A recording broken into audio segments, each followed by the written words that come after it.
So let me ask you something. How do you feel about guns right now at this point in your life with a family and what's going on in your life? How do you feel about guns? This is the real problem with guns. The same problem with everything else. People are fucking stupid. There are a bunch of people that are fucking stupid. Now, if you had to ask me, do I think that everybody in this room, do I think that they are responsible enough to handle a firearm and own a firearm? Yes, absolutely. Everybody in this room is. I believe so.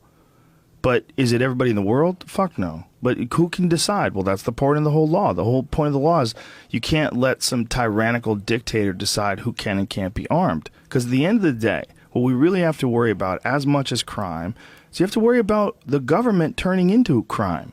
Because the governments of nations all over the world have fucked the people over and done shit that people don't want, imprisoned them, enslaved them. Are we supposed to ignore that? Are we supposed to pretend? We're past that. We're past that completely. People will never be like that again.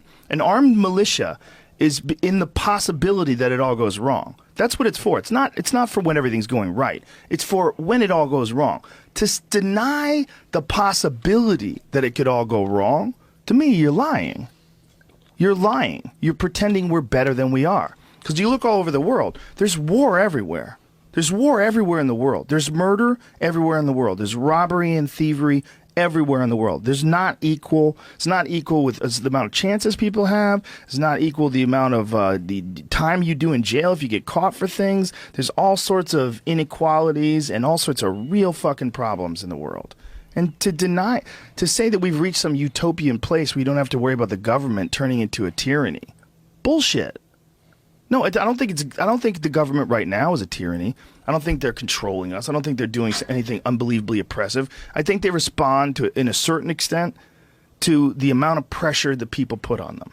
And when people say things like, we don't want to go into Syria. Remember that Syria thing? Or Obama was on TV? We were like, fuck this. No one wants to go to Syria. They're like, he's back on the Syria. He's back on the Syria. At the end of the day, people that are used to going to war like to go to war. They make a lot of fucking money doing it. And you have to be aware of that kind of shit. You got to be aware of people trying to force you into things. You got to think about Kent State. Man, that was in our lifetime. You know? During the Vietnam War, they fucking shot kids that were protesting. They shot them on the college campus for doing nothing but protesting. That wasn't that long ago, man. It's not that long ago. I'm not advocating that there should be some fucking uprising and people should pull guns. But I am saying you can't just have one group of people running other groups of people with no recourse. With no, the people don't have any ability to stop them. So the people in power, we just have to trust that they're going to be good. That's crazy. Why would you do that? They're just people. And people, if you give them too much power, they almost always fuck it. They almost always abuse the shit out of it. It's very rare that someone gets into a position of power and all of a sudden does wonderful, selfless things for the world. Bullshit. They do weird things. They have weird fucking people that get paid off. They have subsidies for like oil and corn and greasy dealings with private prisons. Like, there's a lot of fucking weird shit going on in power.